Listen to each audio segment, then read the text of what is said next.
빌립보서 1장 말씀입니다. 신약 성경 318면입니다.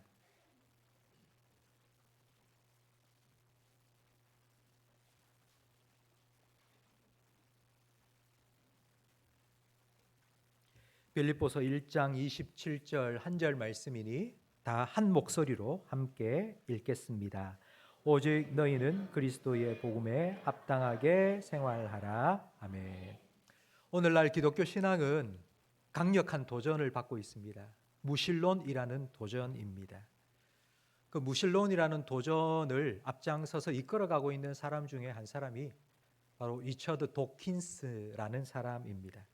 2006년 그는 책을 하나 펴냈는데요.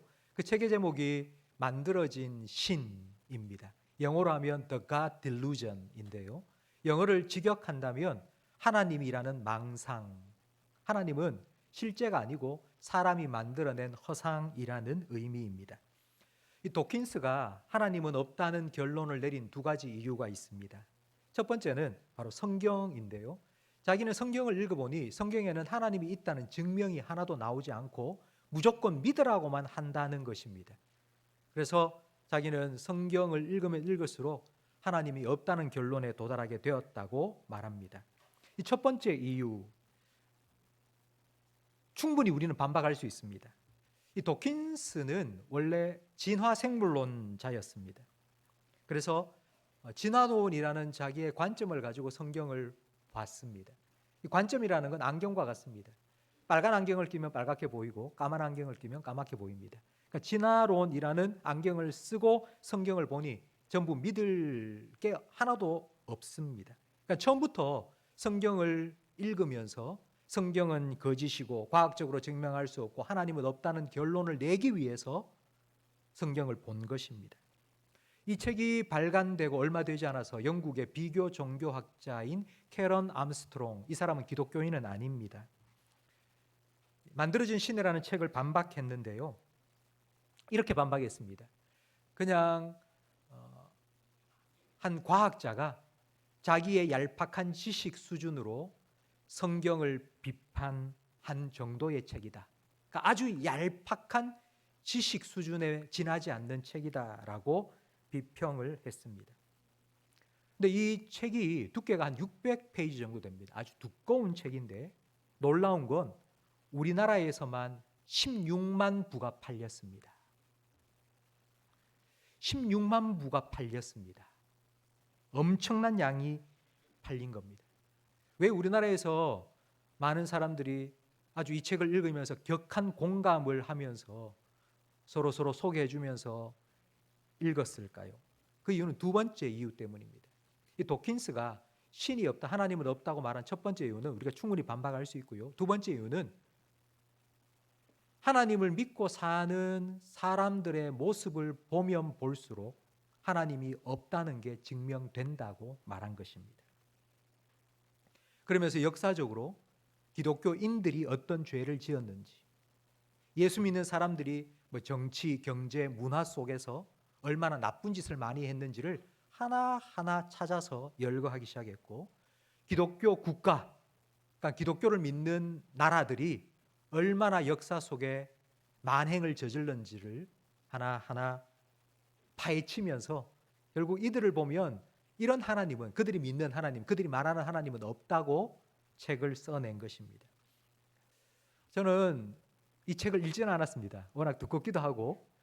근데 이 책의 요약본과 그리고 이 책을 비판하기 위해서 쓴 사람들의 글을 읽으면서 한 사람이 생각났습니다.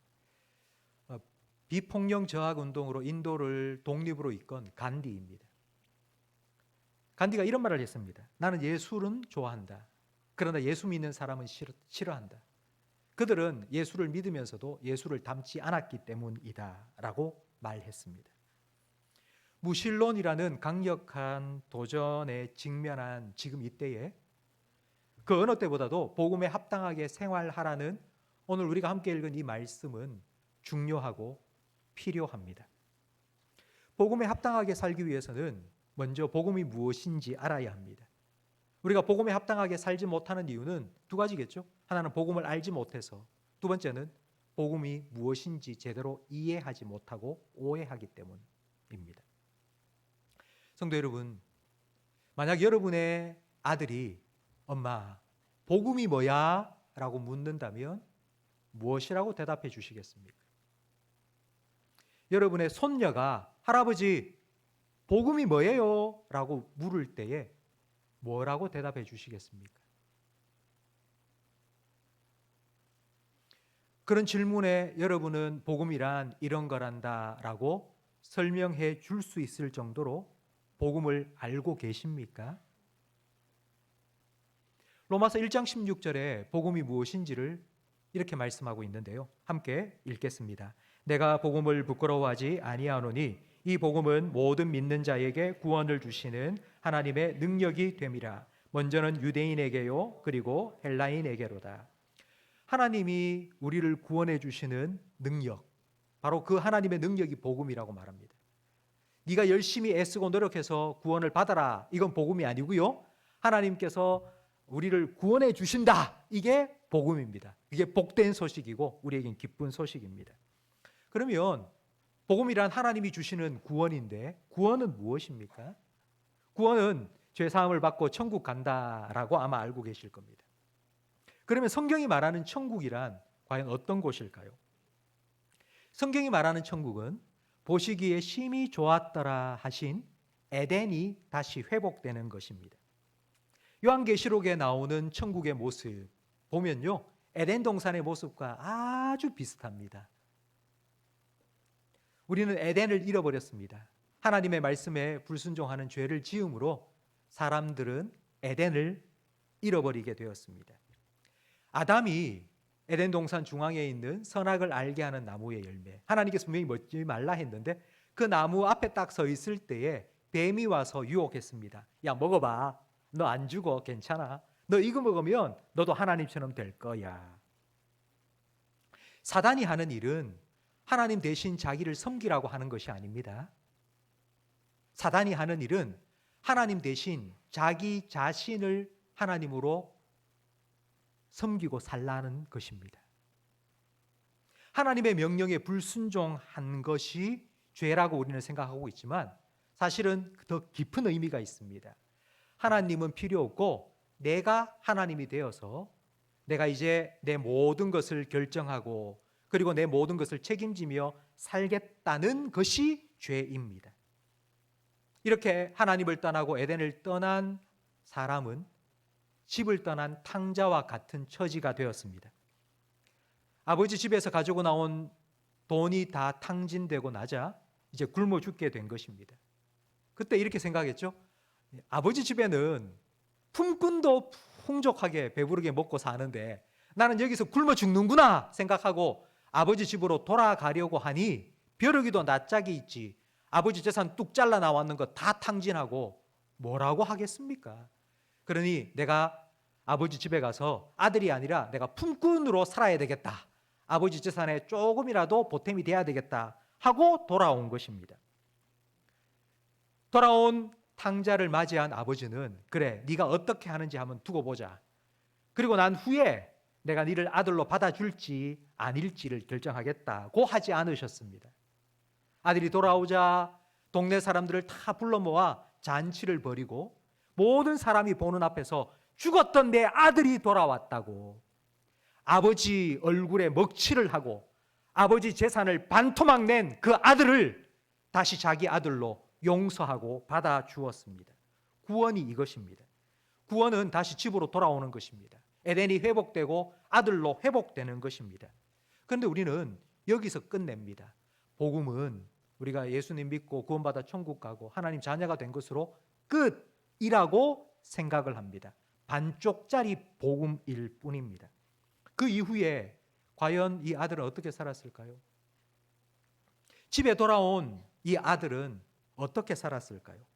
만약 품꾼처럼 살았다면, 아버지 눈치 보고 내가 열심히 안 하면 다시 아버지가 나를 쫓아낼 거야 두려운 마음으로 살아갔다면 그걸 구원이라 할 수 있을까요? 구원은 다시 아들로 돌아와서 아들답게 사는 것까지 포함되어야 합니다. 구원은 탕자가 다시 집으로 돌아온 것만이 아니라 아버지의 아들로 살아가는 것까지 포함됩니다. 구원은 죄인이 천국에 가는 것만이 아니라 내가 내 삶의 주인이 되어 살아온 사람이 하나님을 나의 주인으로 인정하며 살아가는 것입니다. 하나님을 나의 주인으로 인정한다는 말은 하나님의 말씀에 순종하며 산다는 뜻입니다. 여기에서 복음에 대한 두 번째 오해가 시작됩니다. 목사님, 복음은 진짜 복음 아닙니까? 그런데 하나님 말씀에 순종해라, 이거 해라, 저거 해라, 이건 복음적이지 않고 율법적인 겁니다. 복음 말 그대로 기쁜 소식, 굿 뉴스가 되려면 우리한테 이거 해라, 저거 해라, 그런 말 하지 마세요. 그런 말 들으면 부담스럽습니다. 이게 복음에 대한 두 번째 너무 큰 오해입니다. 성도 여러분, 여러분은 율법이 좋은 것이라고 생각하십니까? 나쁜 것이라고 생각하십니까? 하나님께서 우리에게 지키라고 주신 하나님의 계명들, 살인하지 마라, 간음하지 마라, 도둑질하지 마라, 여러분 이 계명들은 좋은 것입니까? 나쁜 것입니까? 율법은 나쁜 것이 아닙니다. 왜냐하면 하나님이 주셨기 때문입니다. 선하신 하나님, 좋으신 하나님께서 주신 게 어떻게 나쁠 수 있습니까? 하나님으로부터 나온 게 나쁠 수 없습니다. 하나님 우리에게 좋은 율법을 주신 겁니다. 문제는 우리가 지킬 수 없다는 것입니다. 그래서 예수님께서는 마태복음 5장 17절에 이렇게 말씀을 하셨습니다. 함께 읽겠습니다. 내가 율법이나 선지자를 폐하러 온 줄로 생각하지 말라. 폐하러 온 것이 아니요 완전하게 하려 함이라. 예수님은 율법을 없애기 위해서 오신 것이 아닙니다. 율법을 완성하고 성취하기 위해서 오셨습니다. 우리가 율법을 지켜야 됩니다. 그런데 우리가 못 지켰습니다. 못 지킨 우리에게 율법은 심판합니다. 못 지키면 죽는다고. 그 율법의 저주를 예수님께서 대신 십자가 위에서 받으셨습니다. 그렇게 해서 우리가 지켜야 할 율법을 예수님께서 대신 다 지키셨습니다. 우리는 이걸 믿음으로 구원받고 하나님의 자녀가 되었습니다. 이렇게 하나님의 자녀가 된 우리에게 예수님께서는 새 계명을 주셨습니다. 예수님께서는 네가 구원받고 이제 하나님의 자녀가 됐고 천국은 따놓은 당상이니까 네 멋대로 살아라 하지 않으시고 우리에게 새 계명을 주셨습니다. 그 새 계명은 내가 너희를 사랑한 것처럼 너희도 서로 사랑하라. 딱 한 가지입니다. 예수님이 우리에게 주신 새 계명, 지키라고 주신 계명 딱 한 가지지만 사실 이 한 가지 속에는 구약의 모든 계명이 다 포함되어 있습니다. 이걸 바울은 정확하게 간파했습니다. 그래서 로마서 13장 9절에 이렇게 말했습니다. 함께 읽겠습니다. 간음하지 말라, 살인하지 말라, 도둑질하지 말라, 탐내지 말라 한 것과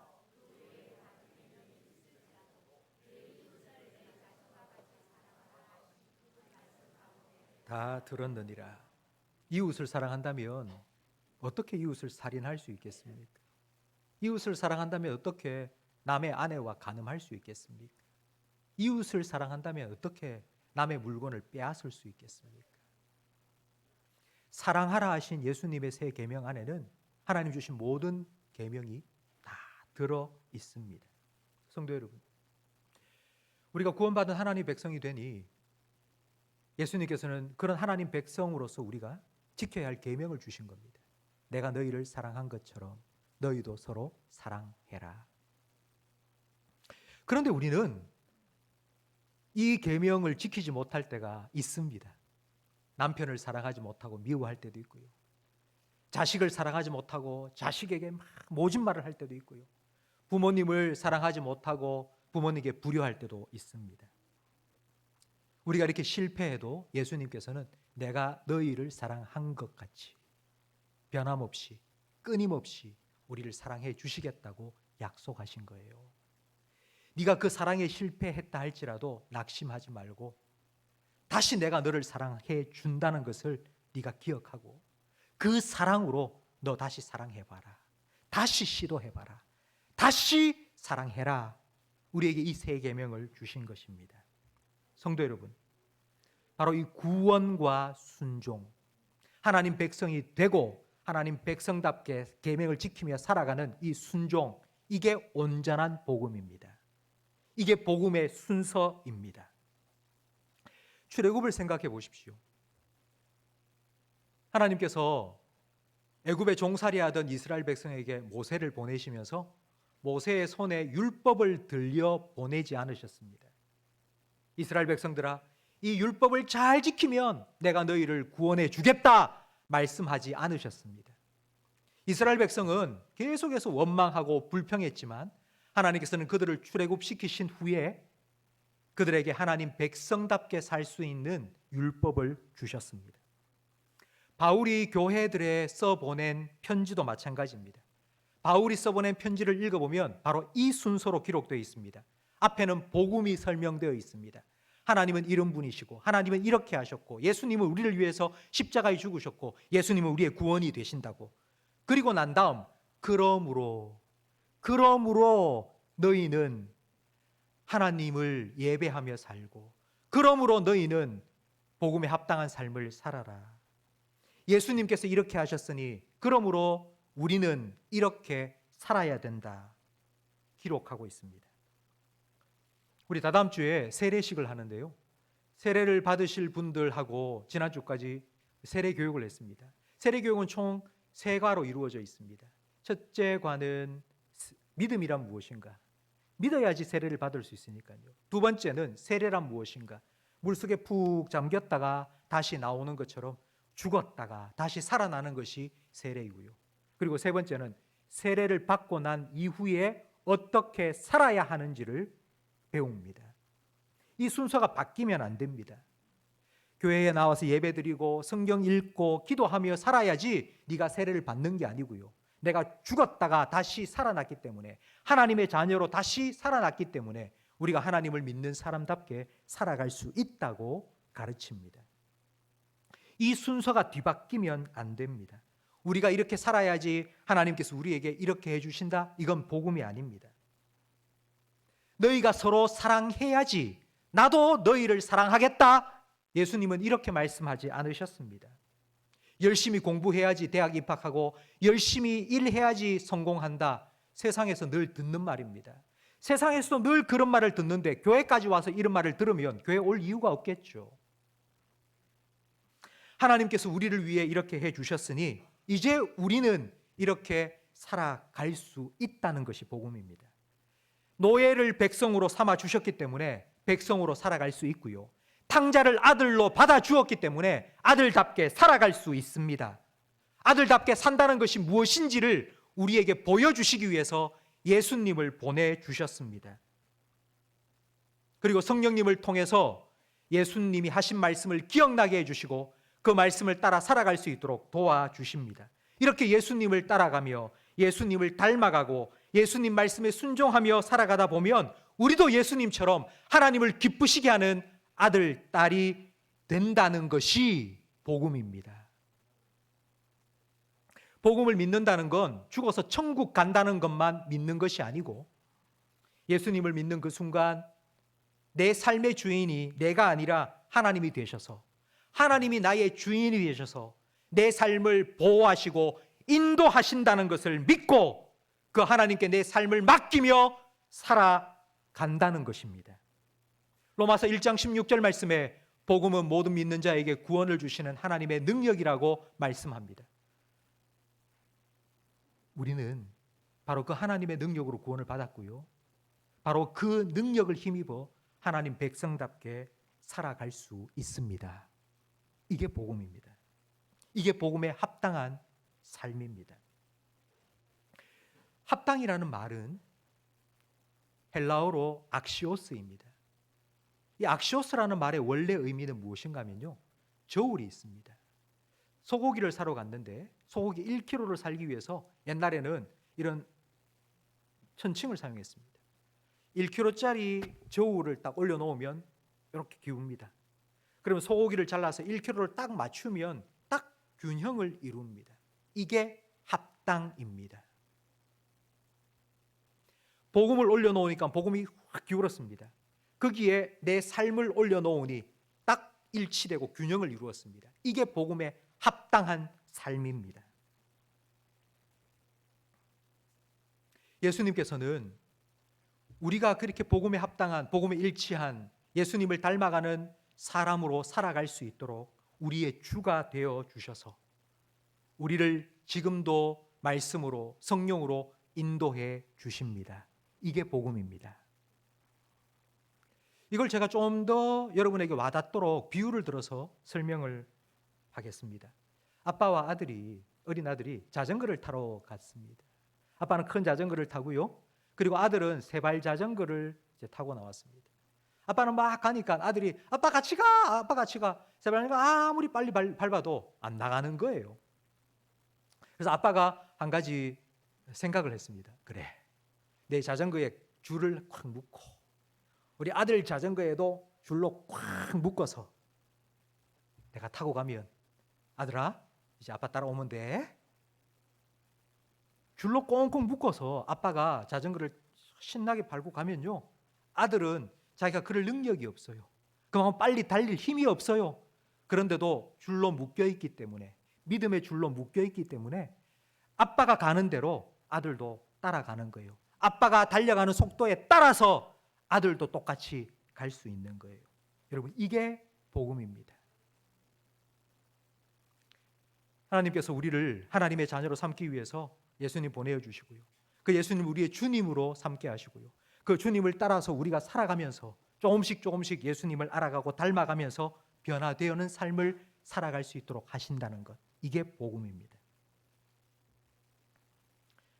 여러분, 복음에 합당한 삶을 살아간다는 건 바로 이렇게 예수님을 생각하고 예수님의 말씀을 기억하고 그 예수님이 하시는 대로 따라 살아가는 것입니다.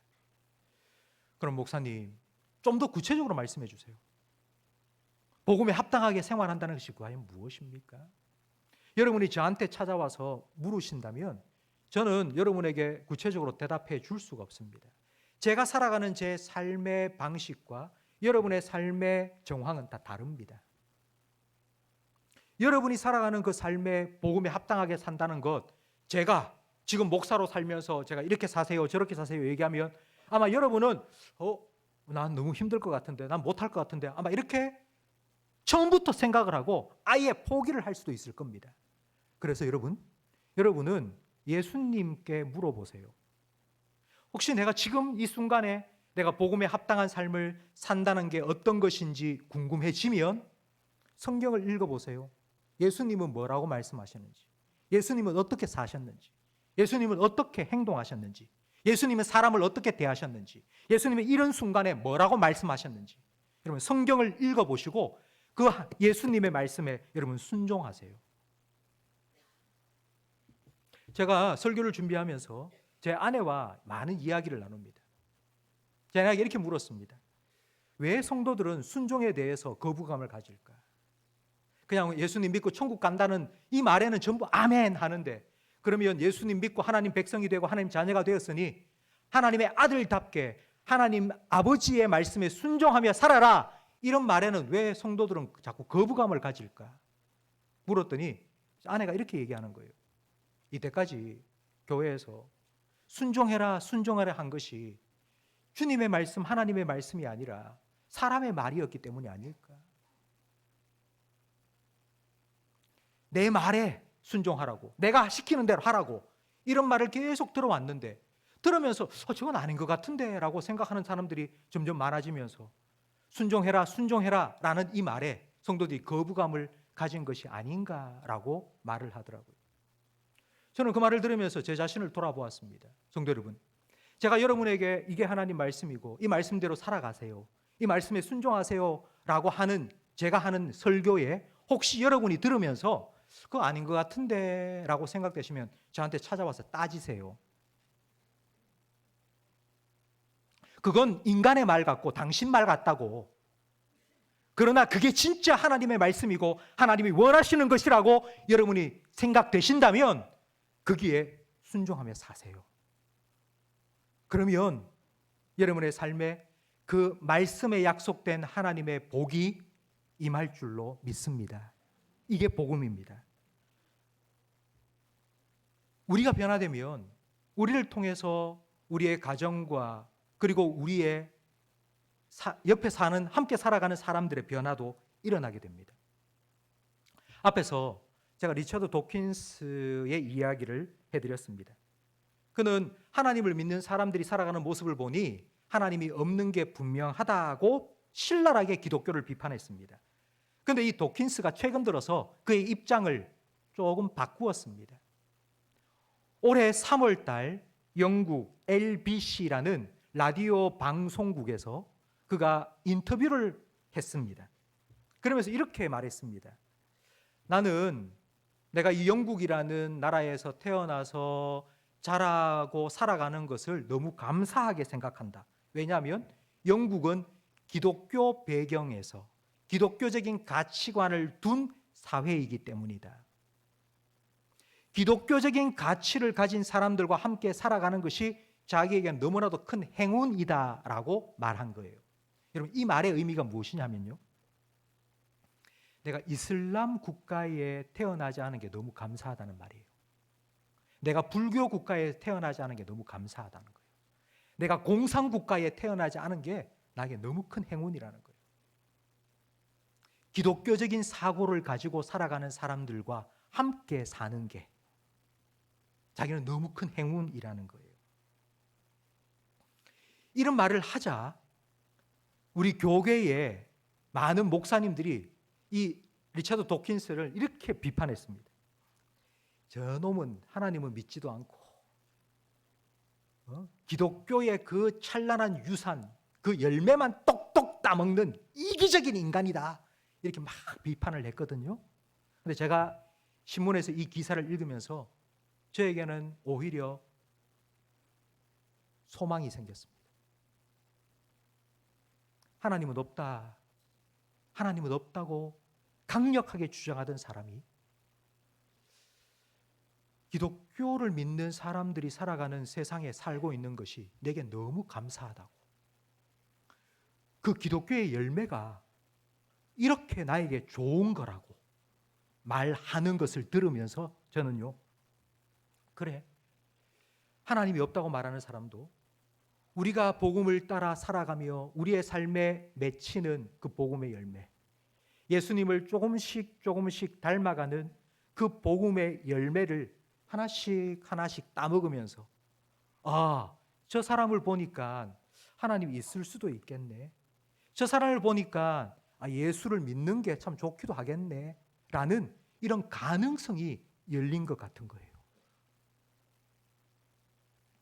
하나님이 없다고 말하는 사람에게, 하나님이 없다고 말하는 이 시대에 우리가 입을 열어서 하나님 있다고 그들과 논쟁하고 그들을 반박하는 것도 좋겠지만, 그러나 그 이전에 우리의 삶을 통해서 복음에 합당한 삶, 복음과 일치하는 사람, 복음과 균형을 이루는 사람, 바로 그런 삶을 살아가는 우리의 모습을 통해서 하나님이 없다고 말하는 그 사람들이 있을 수도 있겠다고,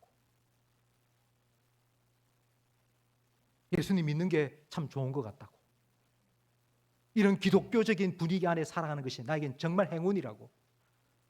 그러므로 그 사람이 열매를 따먹다가 그 열매가 열린 가지를 보고요, 그 가지가 붙어있는 줄기 예수님도 보고요, 그 줄기 끝에 뿌리로 있는 하나님도 볼 수 있는 그런 일들이 우리를 통해서 일어난다면, 여러분 한번 상상을 해보십시오.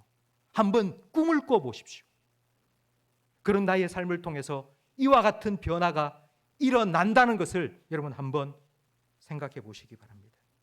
성도 여러분, 저는 우리 교회가, 그리고 우리 교회에서 신앙생활을 함께하는 우리 성도님들의 삶이 세상 속에 정말 복음이 없다고 말하고 하나님을 믿지 못하겠다고 말하는 그들에게 조그만한 열매로 예수님이 살아계시고 하나님이 계신다는 분명한 증거가 될 수 있기를 간절히 바랍니다. 이 일을 위하여서 우리가 해야 될 일이 있습니다. 그건 복음에 합당한 삶을 살아가는 것입니다. 우리가 믿고 있고 알고 있는 것만이 아니라 우리가 진짜 그게 맞다면, 하나님이 내 주인이 되셨다는 것을 내가 믿고 인정한다면 그 하나님께 우리의 삶을 온전히 맡기고 그 하나님 말씀에 순종하며 살아가는 것이 나에게는 안정이요 평안이며 나에겐 축복이라는 것도 믿고, 그렇게 하나님의 말씀에 순종하며 복음에 합당한 삶을 살아가시는 저와 여러분, 우리 교회가 되기를 예수님의 이름으로 축복합니다.